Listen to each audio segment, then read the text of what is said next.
vraiment rentrer dans cette dimension eucharistique à la suite du Saint-Père, puisque nous allons méditer sur Reste avec nous, Seigneur, la dernière lettre apostolique que le Saint-Père a écrite pour commencer cette année de l'Eucharistie.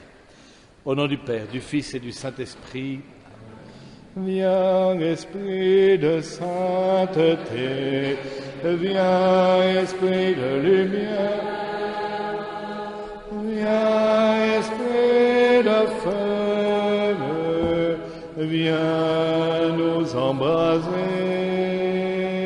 viens, Esprit du Père, sois la lumière, fais jaillir des cieux ta splendeur de gloire.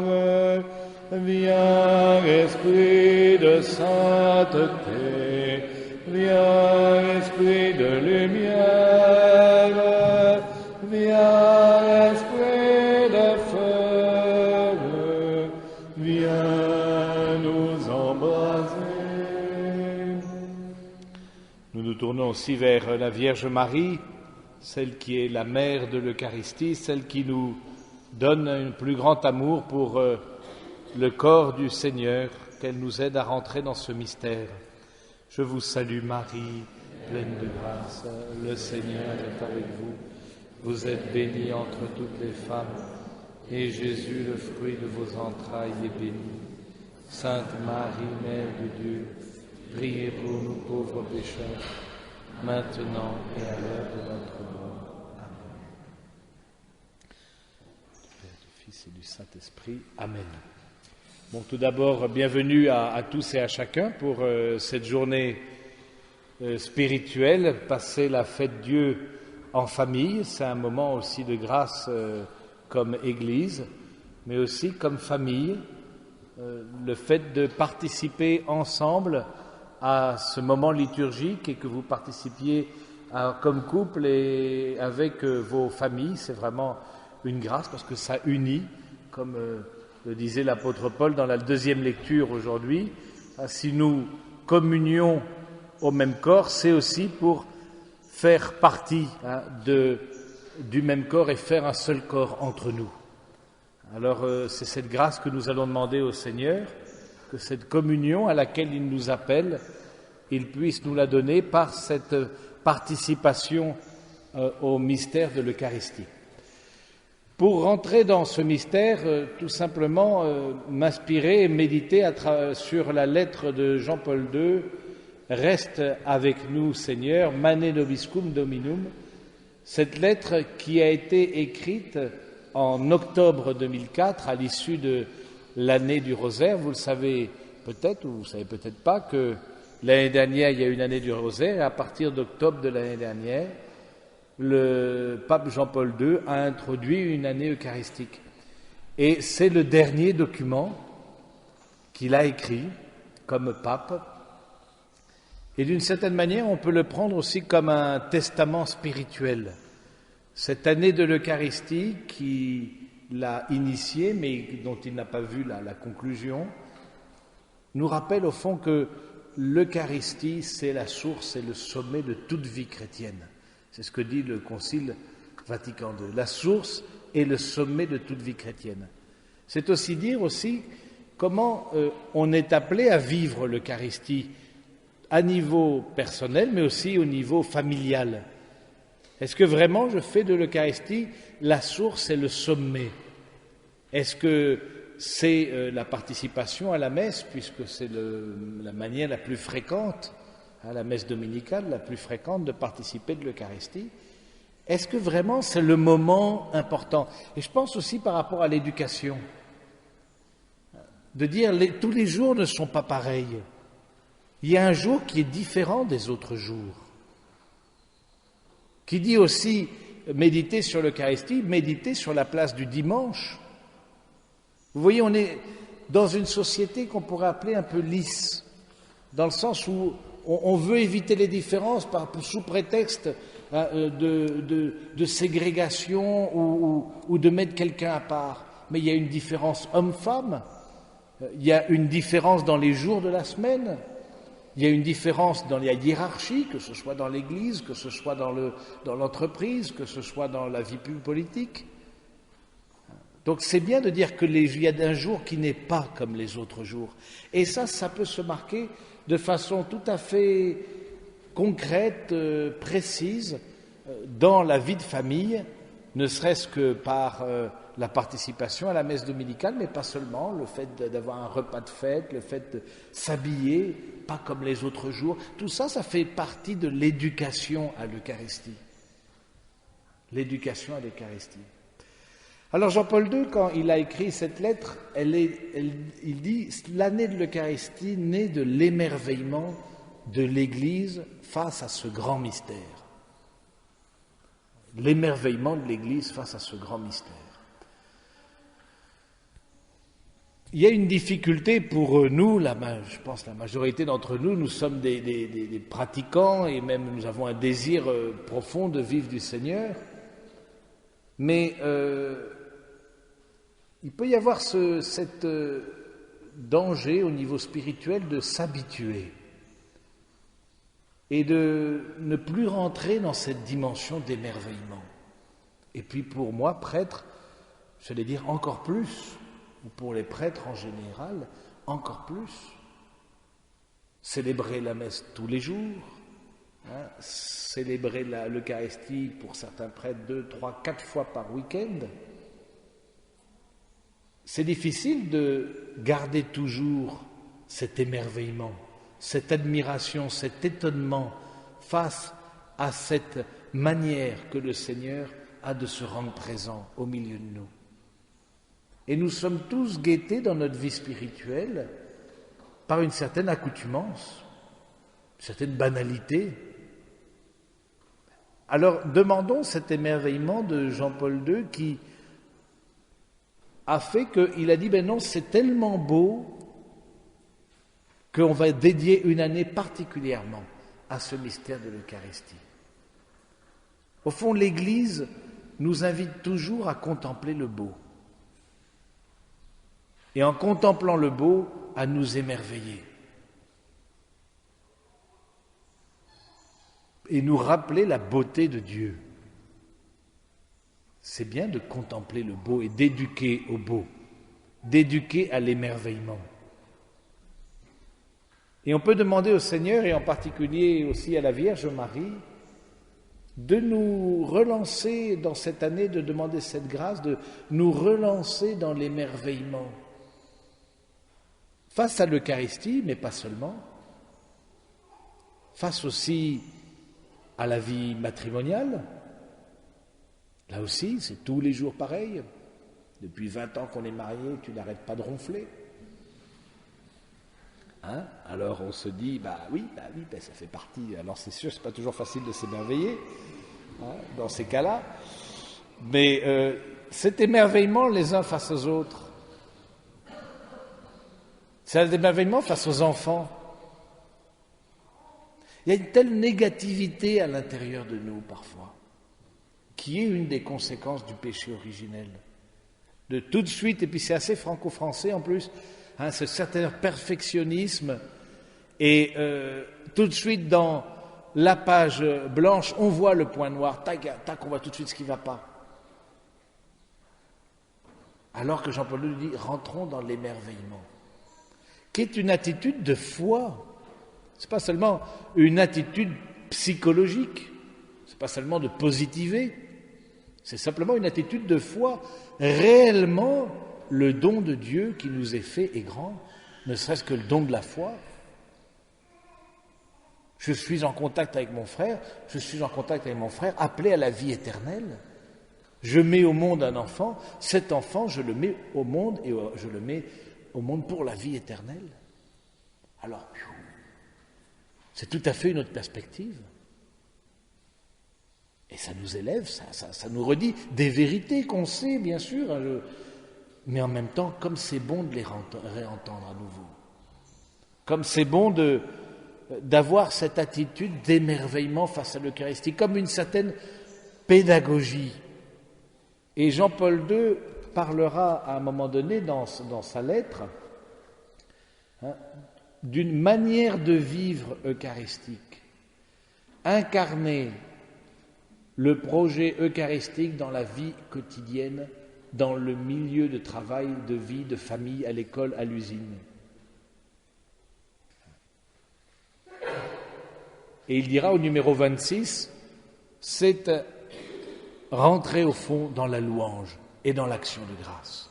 Eucharistie veut dire action de grâce. Alors demandons au Seigneur, dans cette année eucharistique, de rentrer dans cette action de grâce face au don de Dieu qui nous est fait, mais aussi de façon générale et de façon pédagogique, le Seigneur nous conduit à rentrer dans la louange pour beaucoup de choses qui nous sont faites, qui nous sont données. Nous faisons partie des personnes qui avons reçu beaucoup. La foi, par exemple, c'est énorme. Le don de la foi, le don de la vie, le don d'une certaine sécurité, le don de l'amour.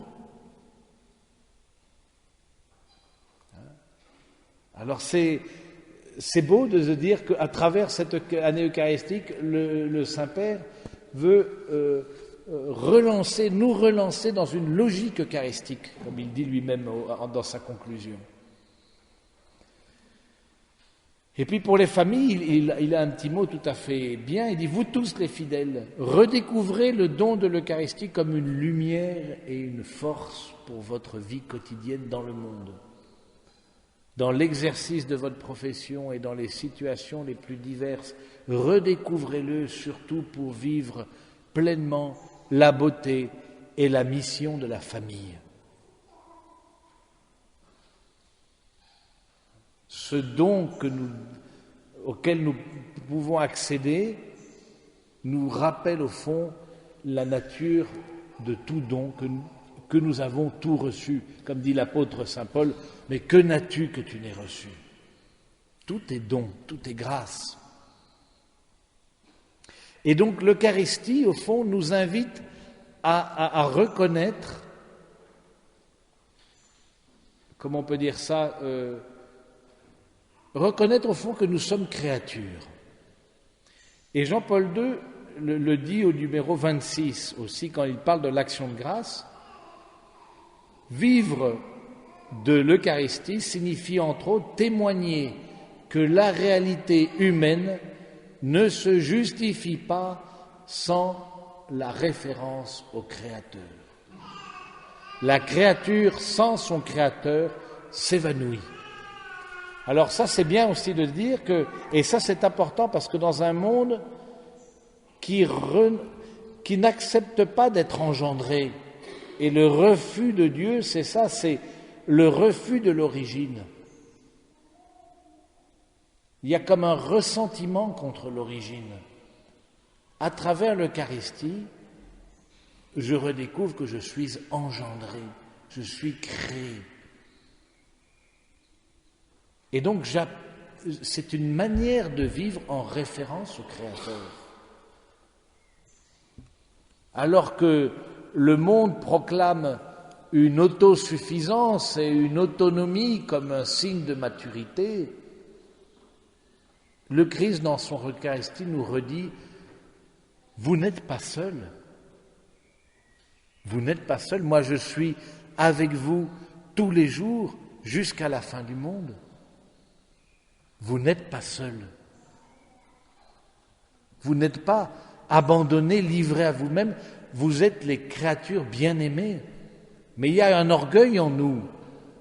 Un orgueil qui fait que parfois on veut vivre comme si Dieu n'existait pas, même si intellectuellement, même si on a reçu beaucoup dans notre vie spirituelle, on se surprend à vivre comme si Dieu n'existait pas. Ce qu'on appelle l'athéisme pratique.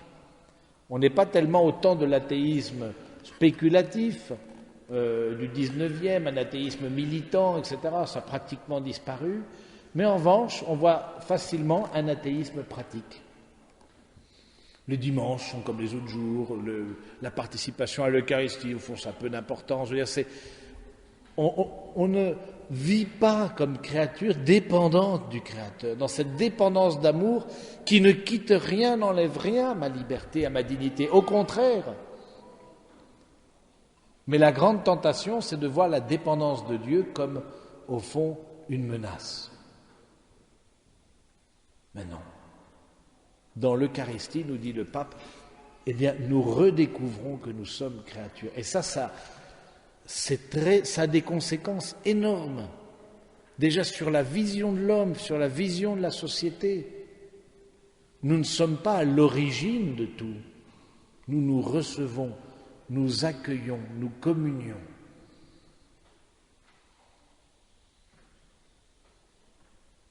Et même dans vos tâches quotidiennes, vos responsabilités quotidiennes, reprendre conscience que vous n'êtes pas seul, le Seigneur est à vos côtés.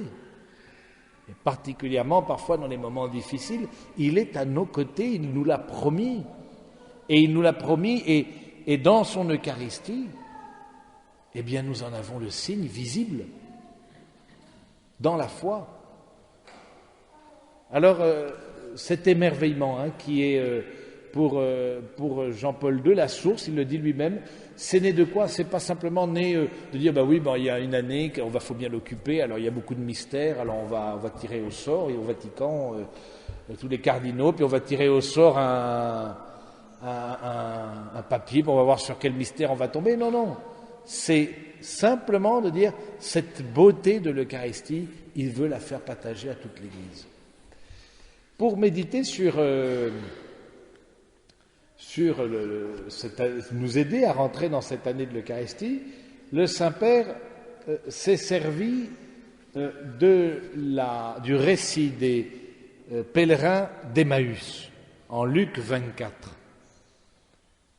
En Luc 24, il s'est servi, donc il a médité à partir de ça, de voir qu'au fond, ce cheminement des pèlerins d'Emmaüs, ça peut être aussi notre propre cheminement et le cheminement de l'humanité. Tout d'abord, le découragement. Font à quoi bon? Est-ce que c'est pas nous, au fond, qui sommes tout à fait à l'ouest de tout, et puis qu'on est tout à fait dans l'erreur, on va tellement à contre-courant, soit pour la vie matrimoniale, soit pour l'éducation des enfants, soit pour au niveau spirituel, le découragement. La perte de confiance. Et nous qui croyons, disent les témoins d'Emmaüs, et nous qui croyons que c'était le Messie. Et voilà qu'il est mort. Et puis Jésus, en chemin avec eux, mais de quoi vous parlez? De quels événements vous parlez exactement? Quoi? Tu es le seul à Jérusalem de ne pas savoir exactement ces événements. Le Christ, qui est mort, et nous qui avions confiance en lui. Alors, c'est important d'abord de dire, le Seigneur ne veut pas que nous restions à la superficie des événements. À la superficie des événements, parce que là aussi on peut se laisser décourager, si on voit que, entre guillemets, l'aspect visible. Et Jean-Paul II nous dit, dans l'Eucharistie, évidemment, on est appelé à aller au-delà des apparences. Et le Père Christian, dans son homélie, l'a rappelé, on est obligé d'aller au-delà de simplement épidermique, du simplement visible à l'œil nu. De quels événements vous parlez? Est-ce qu'on est sûr qu'on parle des mêmes événements? Et il s'avère qu'ils ne parlaient pas avec la même profondeur des événements qu'ils avaient vécus. Donc l'Eucharistie, en nous conduisant à aller au-delà des apparences et à pas seulement nous tenir à la superficie des choses, nous éduque aussi dans notre vie au quotidien à aller un peu plus loin, à descendre plus profond. De quels événements? Et la pauvreté du signe eucharistique, et c'est vrai que c'est quelque chose qui toujours m'émeut comme prêtre, de voir que le royaume de Dieu se donne dans la fragilité. se donne dans la vulnérabilité, dans une très grande pauvreté. Un peu de pain, un peu de vin, un peu d'eau, quelques paroles. C'est le baptême, c'est la vie éternelle qui s'ouvre. Un échange du consentement, des paroles, quelques mots assez brefs entre deux fiancés, et c'est un lien indissoluble. Il y a une telle disproportion entre le visible et l'invisible. Et donc, Jean-Paul II dira, au fond, l'Eucharistie, c'est une manière de vivre. C'est une manière de vivre. C'est apprendre à aller plus loin, à aller au-delà. Il le dit au numéro 25. Elle est en effet une manière d'être, la vie eucharistique. Elle est une manière d'être. Et on, entre guillemets, s'exerce dans chaque Eucharistie pour pouvoir, au creux de nos vies, découvrir aussi ce Seigneur qui passe et chemine à nos côtés alors que nous ne le reconnaissons pas. Et puis Jean-Paul II continue par rapport à la méditation sur les pèlerins d'Emmaüs. Et il a une très belle phrase au numéro 14, quand il médite sur « Ils le reconnurent à la fraction du pain », Luc 24, 35, il dit la chose suivante. « Lorsque les esprits sont éclairés et que les cœurs sont ardents, les signes parlent. L'Eucharistie se déroule entièrement dans le contexte dynamique de signes qui portent en eux-mêmes un message lumineux. C'est à travers les signes que le mystère se dévoile aux yeux des croyants. » Alors ça, c'est très beau de voir ça. Quand le cœur est éclairé, quand les esprits sont éclairés et que le cœur est ardent, c'est-à-dire est aimant, alors les signes parlent. C'est comme si, d'une certaine manière, d'un seul coup, ils avaient pigé. Ils l'ont vu, ils ont parlé, ils l'ont vu, reconnu à la fraction du pain. Il dit, mais bien sûr, c'est lui. Comme dans un éclair. Et notre cœur n'était pas tout brûlant lorsqu'il nous commentait les Écritures? Ça dit deux choses, ça. C'est que les signes que le Seigneur nous donne, nous le recevons lorsque nous sommes un peu préparés pour les recevoir. Et durant ce pèlerinage que le Seigneur a fait avec les témoins d'Emmaüs, il les a préparés pour recevoir les signes. Il a éclairé par la parole, par sa parole, il a éclairé leur intelligence. Et ça dit une chose, c'est très important d'avoir l'intelligence éclairée. Et de plus en plus, parce que les choses ne vont pas de soi. Et dans un certain sens, on est dans un monde passionnant. On est dans un monde passionnant parce que rien ne va de soi. Au niveau matrimonial, par exemple, au niveau éducation, à tous les niveaux, il n'y a rien ne va de soi. On est obligé de retrouver la raison d'être de chaque chose. Donc ça pousse l'Église d'une certaine manière dans ses retranchements. Parce que ça me marque de plus en plus, il y a un fossé, il y a le monde, il y a la manière de vivre du monde, puis il y a la manière de vivre du Christ. C'est deux manières qui s'éloignent de plus en plus. Je crois que ça a toujours été éloigné, même Saint Jean le disait, ou Saint Paul aussi, vivre selon la chair et vivre selon l'esprit. Ça a toujours été une réalité. Et c'est vrai que le chrétien, parfois, se sent même étranger dans son propre pays. Et ça, c'est une vraie question. Il a compris quelque chose par grâce qui lui a été donnée, mais entouré bien souvent de personnes ou hostiles, mais pas forcément hostiles, bien indifférentes, de dire mais au fond, à quoi bon? Et nous-mêmes, on peut se laisser gagner par ce à quoi bon s'imposer tant de choses, prendre une journée pour ça, pour méditer sur l'Eucharistie, tout ça, ça demande beaucoup d'énergie quand même, bouger la famille, Alors il faut avoir le cœur ardent et l'esprit éclairé.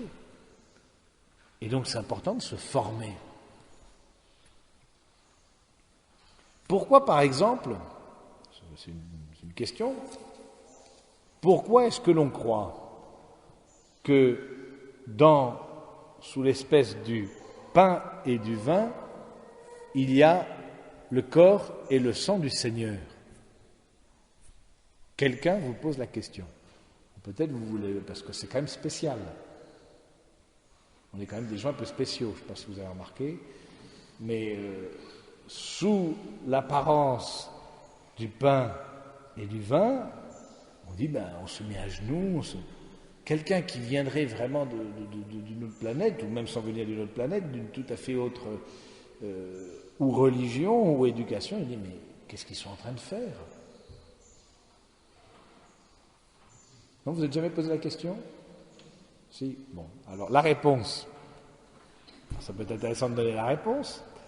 La réponse, elle est assez simple, tout simplement parce que Jésus l'a dit. Parce qu'il l'a dit. On peut essayer, la philosophie l'a fait, à juste titre, de méditer sur ce qu'on appelle la transsubstantiation. Ça passe de la substance du pain à la substance du corps, mais bon, c'est des choses assez complexes. Mais la raison profonde, c'est notre foi. C'est notre foi. Je crois en toi, Jésus, et donc quand je crois en quelqu'un, je crois en sa parole.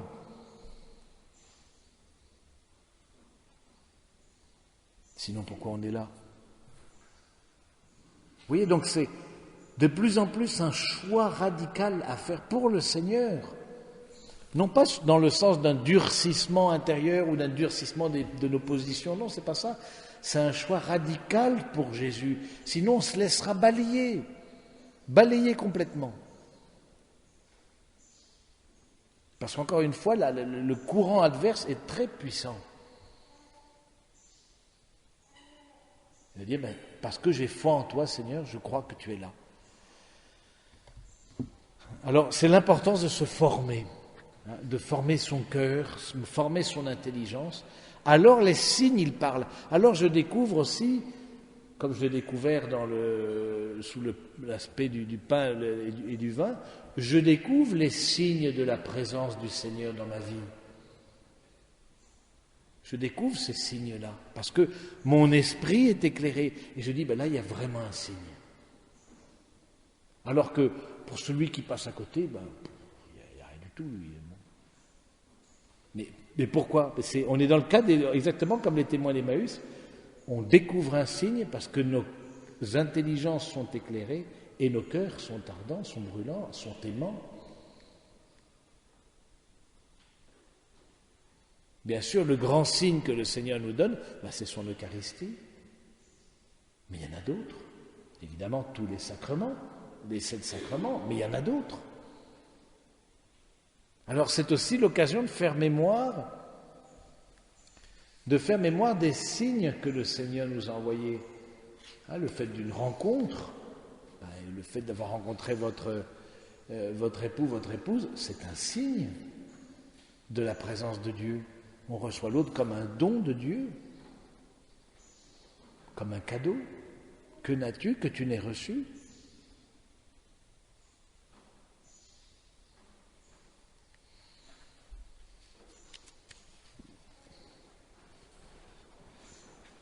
Et puis, Jean-Paul II continue de méditer sur la présence. Sur la présence. Au numéro 16, il dit la chose suivante. C'est pourquoi la foi nous demande de nous tenir devant l'Eucharistie avec la conscience que nous sommes devant le Christ lui-même. Cette présence réelle du Seigneur dans son sacrement. Et donc c'est aussi, on ne participe pas de l'Eucharistie de n'importe quelle manière.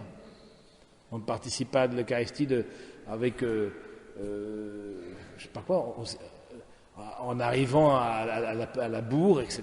On arrive à la bourre, bon, c'est vrai que parfois les messes sont tôt et les couettes sont très confortables. Alors le combat spirituel est parfois assez grand, et pas que spirituel du reste. Voilà. Et alors, est-ce que, c'est ça, il y a toujours les gens qui se posent la question, mais au fond, à partir de quel moment ça vaut? Je ne sais pas si vous voyez ce que je veux dire. Quand on arrive à la messe en retard, à partir de quel moment ça vaut? Vous êtes jamais posé la question, donc on parle à d'autres au cas où vous seriez posé ou dans une autre vie. Donc à partir de quel moment ça vaut? Non, mais ça n'a pas de sens. C'est un seul mystère. C'est-à-dire, j'apprends à travers la participation à l'Eucharistie à vivre du mystère. Et donc la présence du mystère de Dieu, elle définit ma vie. Elle est centrale ou elle n'est pas centrale. Là aussi, il y a un choix, et ça, personne ne peut le faire à votre place. Et il y a un choix qui est éducatif. Il y a un choix qui est éducatif. Parce que les enfants, on sait bien, ils imitent beaucoup plus qu'ils obéissent. Et donc, on prend conscience qu'on est face au Seigneur. Et donc cette présence réelle, mais aussi on prend conscience de cette présence de Dieu et aussi de l'importance de chaque présence, la qualité de chaque présence.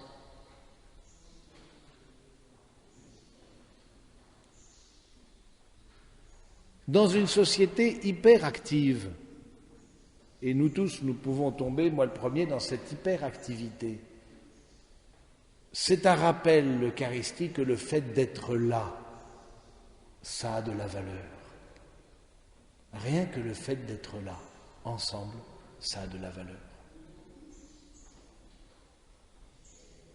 Donc ça nous rappelle aussi le primat de l'être sur le faire.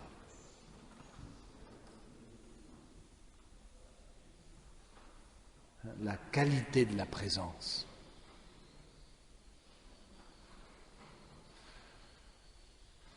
Le Seigneur lui-même accepte de se faire présent et de demeurer au milieu de nous.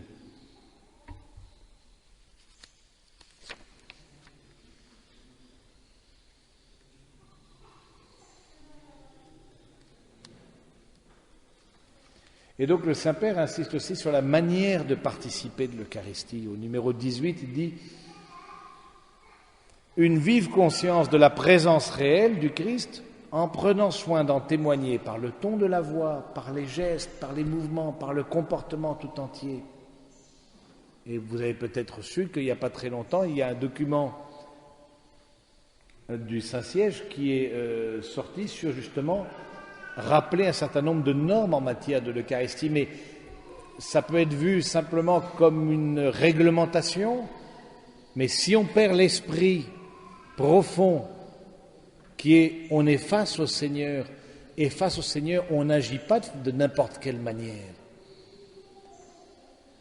Ce que nous vivons ici nous engage dans l'éternité. Donc l'Eucharistie nous invite aussi à prendre conscience de la portée de nos actes, de la dignité avec laquelle nous nous préparons et la dignité avec laquelle le prêtre est amené à célébrer. Mais une dignité qui vient de l'intérieur, vous comprenez, sinon c'est simplement, je sais que certains l'ont reçu ce document assez mal, je parle de certains prêtres, voire évêques, parce qu'il dit encore une fois une réglementation qui vient du Vatican, etc. Alors ça, c'est de voir les choses de façon tout à fait extérieure. Tout à fait extérieure. Mais au contraire, quand de l'intérieur, je prends conscience que je suis face à Dieu lui-même, eh bien, il y a une manière de s'habiller, selon notre culture, encore une fois, il y a une manière et selon d'autres cultures, ce sera d'autres manières. Il y a une manière d'être, de se préparer, parce que je me prépare à cette grande rencontre. pour me préparer un jour à la grande rencontre au moment où on quittera cette vie. Mais on meurt comme on a vécu.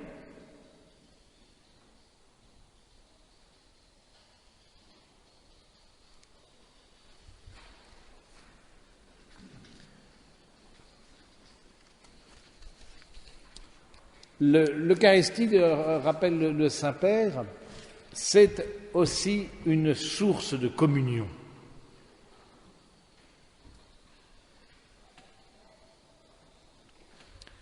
Demeurez en moi comme moi je demeure en vous. Jean 15. Dans le mystère eucharistique, dit Jean-Paul II, Jésus édifie l'Église comme communion. Communion fraternelle et communion avec la hiérarchie. Donc c'est une manifestation, c'est une épiphanie de la communion. Et vous savez bien que le moment le plus important dans l'Eucharistie, c'est le moment où on communie, c'est pas la consécration. Tout est orienté à la communion. Tout est orienté à la communion. Pour nous redire aussi, on prend des forces dans l'Eucharistie pour apprendre à communier les uns avec les autres, et on sait bien que ce n'est pas facile. Mais c'est un engagement pour la communion. Et si on n'avait pas ça, qu'est-ce que ce serait? On serait simplement livré à nos aspects épidermiques, à nos... je peux le sentir, je ne peux pas le sentir, il me revient pas, en sympathie, antipathie, tout ça c'est l'aspect un peu affectif, on en serait livré à ça, réduit à ça, sans aller au-delà de l'apparence.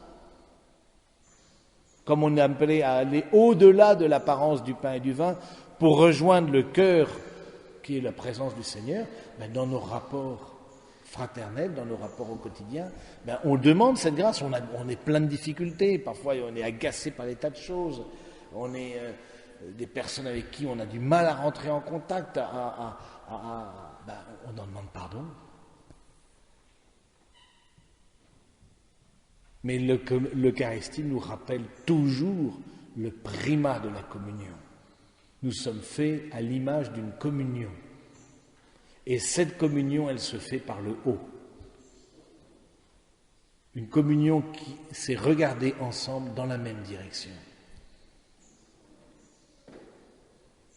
Et si on réduit notre vie simplement au plus petit commun dénominateur des égoïsmes,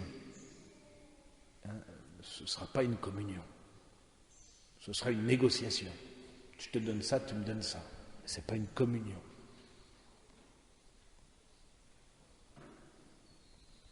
Alors, dans l'Eucharistie, on est appelé justement à reprendre conscience. Dans chaque communion, nous formons communion au même corps pour former un même corps. Et donc, c'est comme communauté que nous célébrons l'Eucharistie.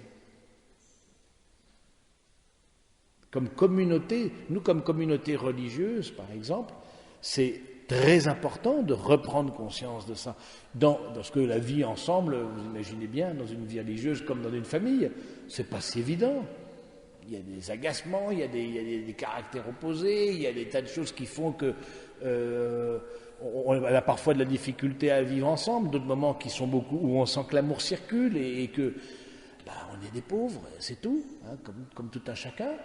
Mais c'est pour ça qu'on communie tous les jours, pour vivre dans notre vocation, d'être signe, avec la grâce de Dieu, en prenant conscience qu'on porte ce trésor dans un vase d'argile, mais d'être signe du royaume, de cette communion où Dieu sera tout en tous. Ah oui, donc l'Eucharistie a tout de suite se fait, entre guillemets, plus concrète, plus pressante, dans l'ordre de la charité fraternelle.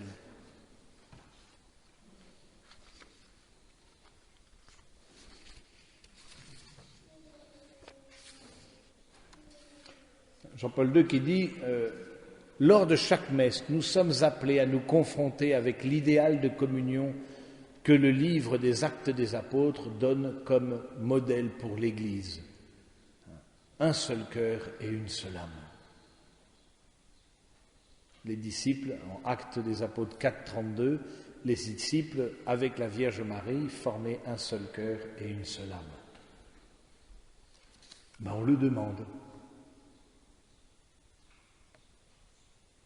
Et ça implique, dit Jean-Paul II, non seulement la communion des biens spirituels, mais aussi la communion des biens matériels. Mais aussi la communion des biens spirituels.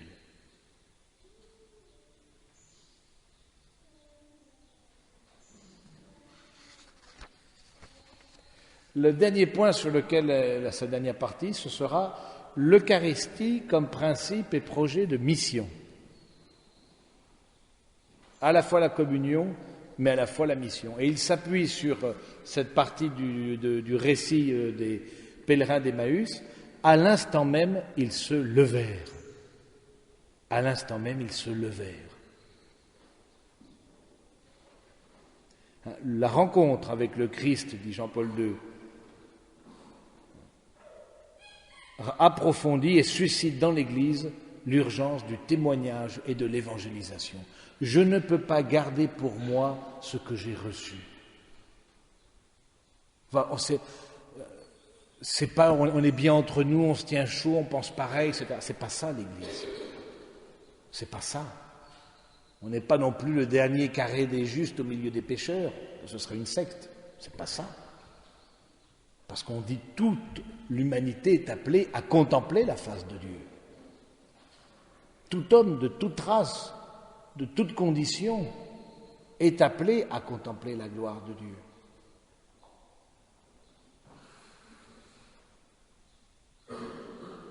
Alors, vivre profondément de l'Eucharistie, c'est aussi annoncer, dit Jean-Paul II, ce mystère auquel nous avons participé. C'est une manière d'être. La messe constitue une consigne qui pousse le chrétien à s'engager pour la diffusion de l'Évangile et pour l'animation chrétienne de la société. Ça nous pousse à aller dans la paix du Christ, on l'a entendu tout à l'heure, et aller dire au monde ce que vous avez vécu. Sinon, il y a quelque chose de notre vie dans l'Eucharistie qui n'est pas réel. Alors ensuite, chacun verra comment. Déjà, dans la famille, à part l'éducation, c'est évidemment le premier lieu, mais ensuite, c'est par l'engagement dans la paroisse, dans les mouvements, que sais-je, il y a multiples formes. Mais d'abord, la mission part de l'intérieur.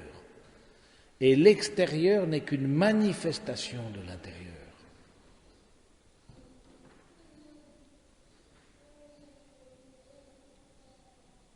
Tout est là, tout est dans cette intimité avec le Seigneur.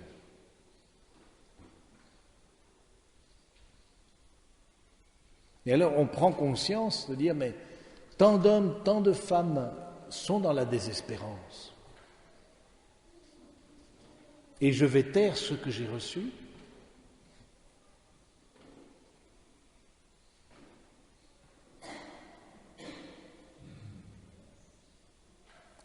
Malheur à moi si je ne proclame pas l'Évangile, disait saint Paul. Mais comme mission aussi, le Saint-Père rappelle une chose qui est importante, c'est vivre l'année de l'Eucharistie, c'est vivre l'année d'une solidarité. L'Eucharistie comme projet de solidarité. Les chrétiens qui participent à l'Eucharistie, dit Jean-Paul II, apprennent par elle à se faire artisans de communion, de paix, de solidarité dans toutes les circonstances de la vie. L'image de notre monde déchiré qui a inauguré le nouveau millénaire avec le spectre du terrorisme et la tragédie de la guerre appelle plus que jamais les chrétiens à vivre l'Eucharistie comme une grande école de la paix. Et ce projet de solidarité, il se manifeste au service des plus petits. Jean-Paul II redit, ça se joue d'une manière notable dans l'authenticité de notre participation et dans notre engagement dans l'édification d'une société plus juste et plus fraternelle. en affirmant de façon radicale le critère du service. Vous savez, et Jean-Paul II en parle, que dans le récit de l'Eucharistie, c'est dans les 4 évangiles, il est présent dans trois évangiles. Hein, il est présent, vous savez pas, ça dépend. Alors, il est présent donc Matthieu, Luc et Marc, où il y a le récit de la dernière scène. En revanche, dans Saint Jean, il n'y a pas le récit de la dernière scène. Il y a quoi? Il y a le lavement des pieds. Alors Jean-Paul II fait tout de suite le lien, évidemment, qui a été fait par de nombreux spirituels. L'Eucharistie me pousse au service. Comme Jésus s'est mis aux pieds de ses disciples dans l'humilité pour les servir, dans l'attitude du serviteur, moi qui suis le maître, je me mets à votre service. Ben dans l'Eucharistie, c'est aussi une école du service. Et voir la vie comme un service, des talents que le Seigneur nous a donnés et que nous mettons à la disposition les uns des autres. Nous sommes une famille humaine. Dans le cœur de Dieu, nous sommes une famille humaine. Et donc, appelés à nous entraider les uns les autres. Et on voit bien que l'œuvre du Satan, c'est l'inverse. Satan, c'est-à-dire au diabolos, c'est-à-dire le diable, c'est celui qui divise. Qui dit non, je ne veux pas te connaître, je veux agir tout seul. Donc vivre de l'Eucharistie, et peut-être on pourrait méditer plus à fond dans cette journée, de dire où est-ce que j'en suis de l'attitude de service. Dans l'attitude de service. Et dans l'attitude de service envers les plus petits. Envers les plus petits, que ce soit vos petits, c'est déjà les plus petits. Et donc ce que vous faites à vos petits, si vous le faites à Jésus, c'est ce que Jésus lui a dit. Hein, ce que vous faites au plus petit d'entre mes frères, ben, c'est à moi que vous le faites. Mais les petits, ça grandit. Alors ensuite, quand on a déjà un certain nombre d'années de vie matrimoniale, ben, on peut se poser la question, mais même avant, de dire dans quelle logique de service on est. Est-ce qu'on vit que pour nous-mêmes, centré pour nous-mêmes? C'est exactement le rebours de l'Eucharistie. Exactement le rebours, parce que la louange, c'est un décentrement de soi-même. C'est regarder le Seigneur, et qui regarde vers lui resplendira. Alors que si on vit que pour soi-même, ben, c'est pas très intéressant. Il y a quelque chose de la dimension, de la profondeur de notre vie, Alors aussi, qui dit rentrer dans une attitude de service, dit aussi rentrer dans une confiance. Dans une confiance, comme la confiance du Seigneur qui se livre entre nos mains. Pour terminer, Jean-Paul II dit, au fond, vous savez, je ne vous demande pas de faire de grandes choses dans cette année de l'Eucharistie. Il dit, je ne demande toutefois pas que l'on fasse des choses extraordinaires, mais que toutes les initiatives soient empreintes d'une profonde intériorité. C'est ça, c'est, au fond, il l'a dit aussi au début,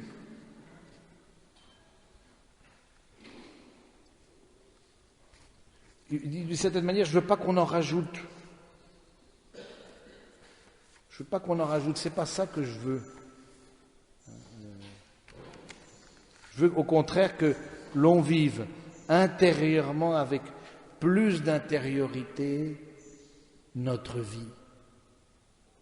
Et il le dira à un moment donné, à tout début, il le dira d'une autre manière, il dit au fond, vivre de l'Eucharistie, c'est vivre du mystère d'enfouissement du Seigneur.